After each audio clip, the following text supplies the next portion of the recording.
প্রণালীতে যখন নাফরমানের রুহু আটকায় যাবে তো আজরাইল ধৈরা টাইনা ছিড়া টুকরা টুকরা করে এরপরে এই রুহুটাকে ছিড়া ভিড়া বাইর করে।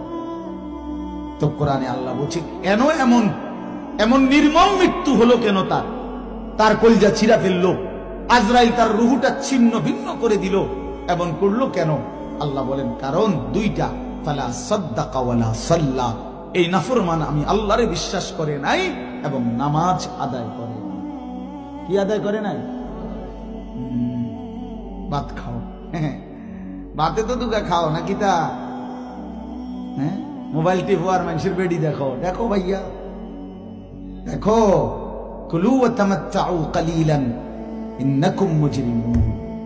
আল্লাহ বলে নাফরমান অল্প সময়ের দুনিয়া খাও, ভোগ করো, শুধু মনে রেখো তুমি নাফরমান। এখন ভাত খাও, পরে ফিরে হইব। কবরের প্রথম ঘন্টায় আমি বুঝাই দেব আমি মালিক কেমন। কাল্লা সাউফা তা'লামুন,